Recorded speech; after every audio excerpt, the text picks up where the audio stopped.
Before we begin, don't forget to like the video and subscribe for more bedtime stories. Let me know in the comments where you're watching from and what time it is. And if there's a story you'd like to hear next, I'd love to know that too. The decedent was a 42-year-old Caucasian male found unresponsive in his home by his wife at approximately 2:35. EMS arrived within 7 minutes. The paramedics documented fixed pupils, no spontaneous respirations, AC on monitor, and dependent lividity along the posterior shoulders and thighs. He was pronounced deceased on scene at 3:12. Rigor was mild in the extremities, liver fixed but blanchable. The ambient temperature was 72 F. The body arrived at the Dallas County morgue at 6:47. I began the external examination at 7:05. No external trauma. Mild cyanosis around the lips modeling on the chest, and early post-mortem stiffness noted. The decedent's clothing was removed and the body was photographed, tagged, and prepped for autopsy. At 8:14, I initiated the Y incision. The first cut across the clavicles was routine. The second incision descending to the sternum unremarkable. As the scalpel met the upper diaphragm, a sound erupted. Not the usual hiss of escaping residual air, but a slow, pressurized exhalation. It fogged my visor completely. I paused. The assistant standing opposite with the rib spreader froze. "You hear that?" she asked. Before I could answer, the trachea visibly expanded, the tissue itself moving as if air was being drawn in. I stepped back, scalpel suspended midair. The expansion continued for several seconds before releasing another deep, sustained breath that filled the room with a hollow, resonant wheeze. I've encountered air displacement before. Trapped gases, organ collapse, even the odd reflex contraction. This was none of those. The movement was rhythmic, deliberate, as if the lungs were actively inflating against all anatomical possibility. The assistant dropped the rib spreader, the clatter echoing across the tile. "Jesus," she muttered, backing toward the instrument table. I instructed her to document the event time, 0817, and activate the thoracic pressure probe. The reading registered a negative pressure of 7 mm Hg within the cavity, a measurement impossible for decomposing tissue. We halted all cutting for 90 seconds. Observing the trachea expanded once more subtly but undeniably, the stethoscope picked up a faint internal motion. Not a heartbeat, but a fluttering mechanical vibration. A sound like air moving through a wet valve. When I resumed dissection, the movement ceased entirely after the pericardial sac was opened and the heart removed. From that point on, no additional motion or pressure changes occurred. The rest of the autopsy was standard. Toxicology screens negative except for mild ethanol. Cytologology confirmed myocardial fibrosis consistent with an acute infection. The official report lists cause of death, acute myocardial infection, manner of death natural. But beneath the signature block in the margin of my own copy, I wrote a single line in pencil. Thoracic motion observed post-mortem. Duration approximately 11 seconds. Witnessed by 2. Mechanism unknown. That note was never entered into the electronic record, but every time I scrub in since, I watched the chest first, waiting for that impossible rise.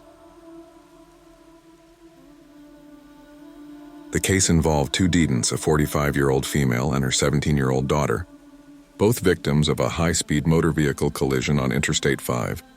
According to paramedics, the vehicle lost control at 0218, striking a divider at approximately 70 mm. Both were declared dead at the scene by EMS at 0241. The coroner's van transported their remains together, arriving at the Los Angeles County Medical Examiner Coroner's Facility at 5:33. Intake staff processed the bodies separately. The mother was logged as case 194472, the daughter as case number 194473. Both were stored in adjacent refrigeration bays. The plan was to conduct dual autopsies that morning for time efficiency and comparative injury documentation.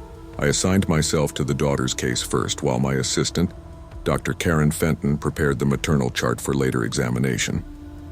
At 10:47, we moved both bodies into Suite 3, a high-capacity autopsy bay outfitted with standard LED panels, dual overhead mirrors, and a fixed stainless steel counter spanning the west wall. The mirrors above the sink were polished to a high clinical sheen. They reflected nearly the entire room, including both tables. The daughter's autopsy began at 10:59. External examination showed multiple blunt force injuries, bilateral rib fractures, pelvic dislocation, cranial trauma with subdural hemorrhage. Standard documentation proceeded smoothly. The mother's body, zipped and tagged, remained untouched on the adjacent table roughly 6 feet away. Her bag, marked with yellow case tape. At 11:14, while I was reflecting the cranial flap to expose the calvarium, Dr. Fenton paused mid-note and said quietly, "Don't move." I glanced at him, scalpel still in hand. His gaze wasn't on me. It was fixed on the mirror above the sink. In the reflection behind me, the mother's body appeared to be sitting upright. Her bag, still zipped in reality, was open in the reflection. Her upper torso was raised at a precise 90-degree angle, chin lowered slightly, as if looking directly at the daughter's table. Her hair hung forward, obscuring part of her face. I turned around. The real table was undisturbed, the zipper seal unbroken, the tag untouched, the sheet flat. But when I looked back toward the mirror, she was still sitting there, perfectly still, perfectly upright. "Camera feed," I ordered. Fenton pulled up the ceiling-mounted camera on the monitor. The live feed showed both tables exactly as they were. One occupied, one zipped, both motionless. No flicker, no interference. Yet in the mirror, her reflection hadn't changed. We stood frozen for several seconds. The hum of the ventilation system seemed louder than usual. Then, as I stepped closer to the sink, I realized something strange. The reflection did not match the room's perspective. The angle of the mirror was wrong. Her reflection should have been obscured by my shoulder, yet it wasn't. It was clear, centered, and directly aligned, as if she were sitting in front of it. At 11:16, I placed my gloved hand on the mirror's frame. The steel was cold, colder than the ambient temperature of the suite. My reflection appeared normal, Fenton's too, but the mother's body remained in that upright position, unmoving, her reflection out of sync with every physical reality in the room. Finally, I ordered the unsealing of her body bag. As I pulled the zipper down past the chest, the reflection shifted abruptly. One moment she was seated, the next she collapsed in the mirrored image, flattening instantly into the same stillness as the real table. No fade, no blur, no optical delay, just instantaneous alignment. Fenton backed away from the counter. I noted the time, 11:18. We completed both autopsies under strict documentation procedures. The daughter's findings confirmed blunt force cranial trauma, consistent with impact against the windshield frame. The mother's exam later revealed extensive internal hemorrhage and aortic rupture. Both deaths were ruled accidental. Later that day, I requested a technical inspection of Suite 3's mirror assembly. County maintenance confirmed there were no reflective coatings, double panes, or warped steel panels that could produce an optical illusion. The mirror was a single polish industrial-grade fixture. No electrical or digital components. We reviewed the surveillance footage frame by frame. No reflection anomaly appeared on the video, only in what we had physically seen. The security timestamps matched perfectly. No tampering or visual distortion. 3 days later, I filed a maintenance request for permanent removal of the mirror. The request was approved without question. Unbeknownst to most staff, the mirror wasn't discarded. It was stored in the maintenance annex, tagged for non-operational optical interference. When I walked past that annex weeks later, I noticed the storage sheet draped over it. Even through the fabric, it faintly reflected light, as though the surface beneath was still catching movement from a room it no longer faced.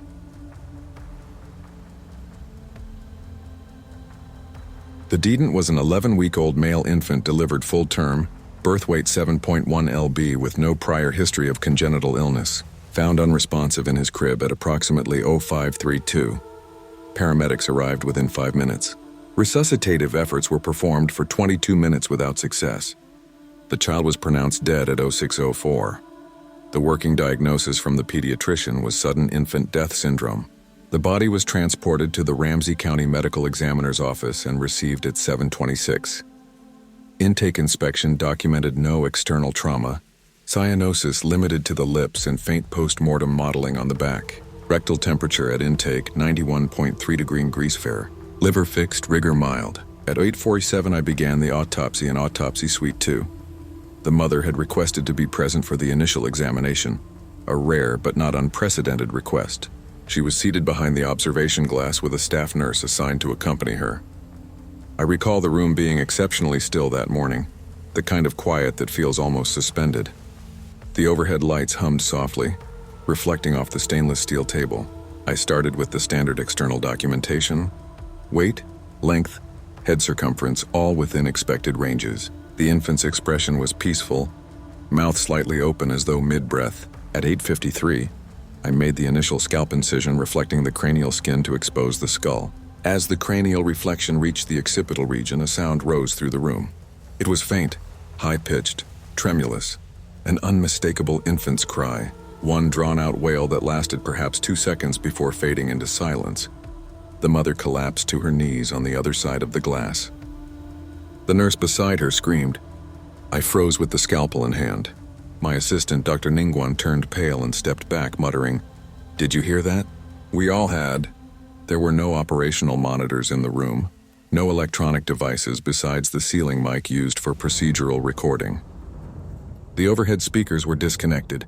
The HVAC unit emitted no airflow that could create a resonant tone. Still, the sound had carried clearly, originating not from the walls or hallway but from the table itself. We halted the procedure.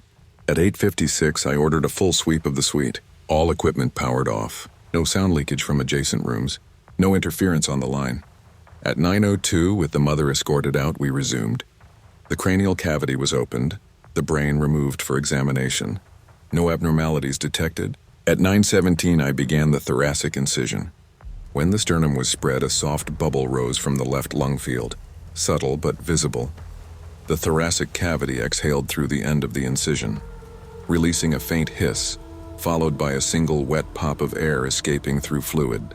The internal pressure probe registered a momentary rise to 4.2 milliliter. There was no cardiac activity, no vascular perfusion, and no physiological mechanism that could account for it. The lungs, though small, released enough air to fog my face shield once before settling flat again. Dr. Nguyen documented the anomaly. I checked the trachea for residual gases. Nothing. The esophagus was collapsed, the diaphragm fully relaxed. Still, a faint trace of warmth lingered over the thoracic cavity, detectable even through gloves. We completed the remainder of the exam in silence. At 9:46, I sealed the cranial cavity, replaced the organs, and closed the Y incision. The room remained oppressively still. No mechanical noise, no human speech, only the click of instruments being set down. Later that afternoon, the audio recording from the suite was reviewed. The cry was there, distorted by static, but unmistakable. The waveform analysis confirmed it originated within the microphone's primary range, not from an external bleeding. It lasted exactly 2.3 seconds. The county medical director, after repeated listens, issued an official notation in the case log. Audio artifact origin undetermined. No equipment malfunction observed. The cause of death remained sudden infant death syndrome, the manner of death natural. But for months after, whenever I entered that same suite, I kept a small speaker in the corner playing soft classical music under my breath. I never conducted another infant autopsy in silence again. The dedent was a 57-year-old male identified as Thomas Ellery, found deceased in his residence on the outskirts of Charleston at 21:43 the previous evening. Scene investigators documented multiple stab wounds, approximately 7 in total, concentrated around the chest and abdomen. Blood pattern analysis indicated a violent struggle. The weapon, a kitchen knife with a 6-in blade, was recovered at the scene. The body arrived at the Charleston County Coroner's Office at UR 26. Intake photographs were completed, clothing preserved for DNA analysis, and the body secured in cold storage overnight. I was assigned primary forensic pathologist for the case with the examination scheduled for 09 the following morning. At 08:58, I entered Autopsy Suite 4. Present were 2 evidence technicians, Williams and Rohr, and Detective Sergeant Miles from the Charleston Homicide Division, observing from the corner of the room. The atmosphere was tense but procedural. The stainless table glistened under the fluorescent lights. The overhead microphone was connected to the standard-issue Sony digital recorder recording in real time.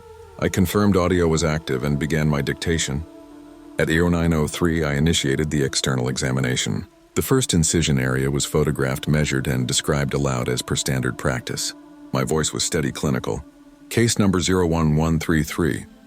Decedent is a 57-year-old Caucasian male identified as Thomas Ellery. Stab wound, left anterior chest, 2.3 mm in width, and then overlapping my own voice by mere fractions of a second.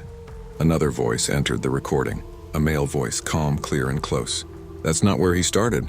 The words were sharp, quiet, and carried the same acoustic signature as if spoken directly beside the microphone. I froze. The technicians stopped moving. One of them, Roar, dropped the evidence swab he was holding. The sound of it hitting the tile echoed through the sudden silence. I looked at each of them. Did one of you just say that? Both shook their heads immediately. Detective Miles, still in the corner, stepped forward. No one said a damn thing, Doc. I heard it too. We stopped the recording, rewound the digital tape. The playback sent a chill through the entire room. My voice, then that other one, seamlessly layered atop it as though it had spoken from inside the same breath. The time code showed a perfect overlap of 3 seconds, too tight for any sequential speech, too synchronized for interference. We checked the microphone. No secondary input channel. The recorder's log showed no glitch or data corruption. The voice was embedded into the raw waveform itself. The remainder of the autopsy proceeded under protest. The technicians refused to remain in the suite without additional staff present. I requested the procedure be expedited. The wounds were cataloged, 7 in total.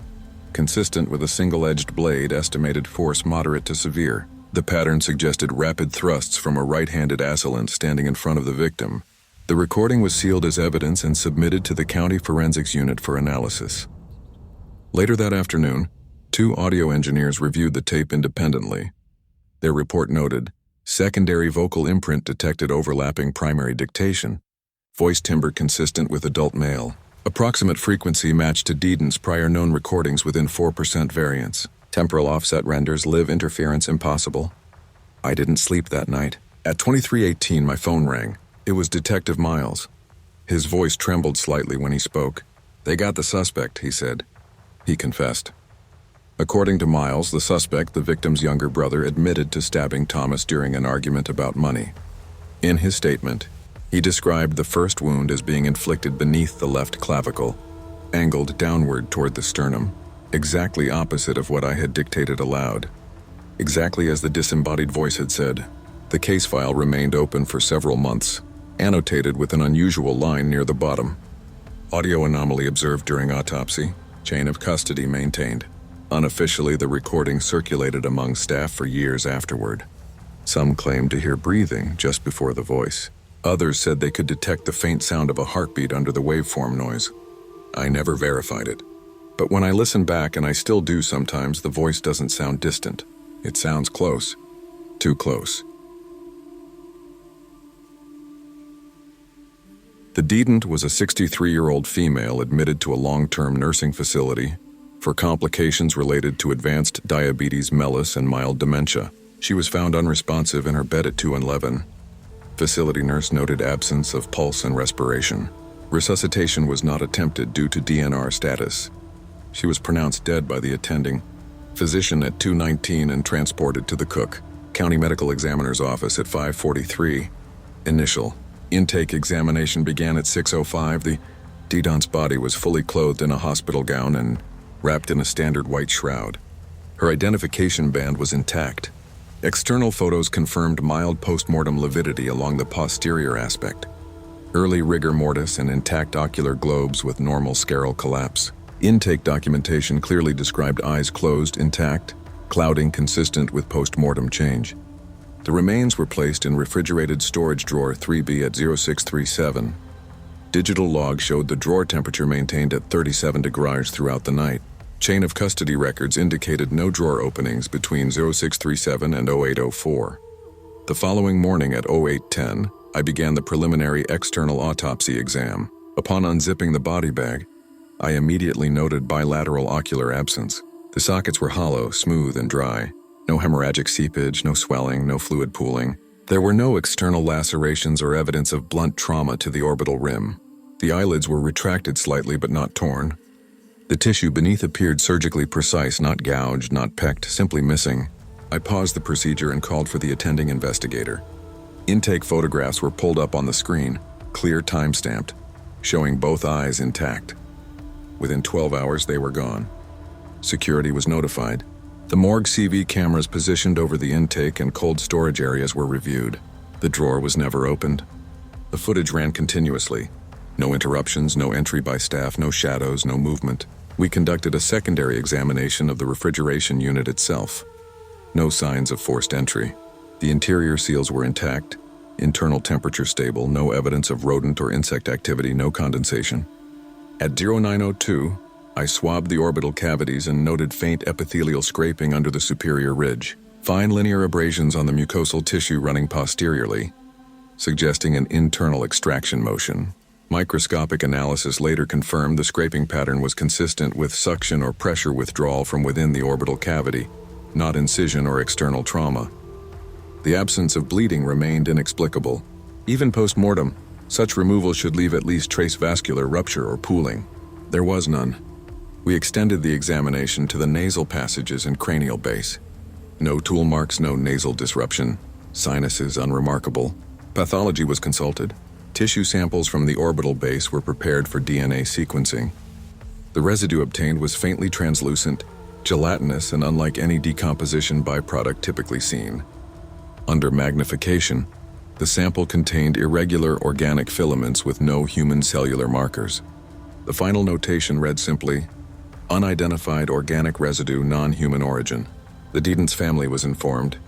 Her daughter during interview hesitated before saying something that the recording captured in full. She always told us someone would come for her eyes first, said they were watching her through them. The file was officially closed under anatomical anomaly under investigation. Cause undetermined, but in the supplemental note, handwritten unsigned, someone added a single line, refrigeration integrity confirmed. Ocular disappearance not compatible with known biological or physical process. That line was later redacted from the archived copy. The eyes were never recovered. Thank you all for joining me on these journeys. Your support means everything, and I love reading your reactions and personal experiences in the comments. If these stories kept you on the edge of your seat or gave you chills, please hit that like button and consider subscribing for more haunting stories. Have you ever experienced something similar? Or perhaps you have your own unexplainable story to share? I'd love to hear your thoughts in the comments below. Each of your stories adds another layer to our growing community of horror enthusiasts. And if you think someone else might enjoy a good scare, don't forget to share this video with them. Stay tuned for more spine-chilling stories. And remember, sometimes the scariest tales are the ones that could happen to any of us. Thank you again for watching, and I'll see you in the next video if you dare.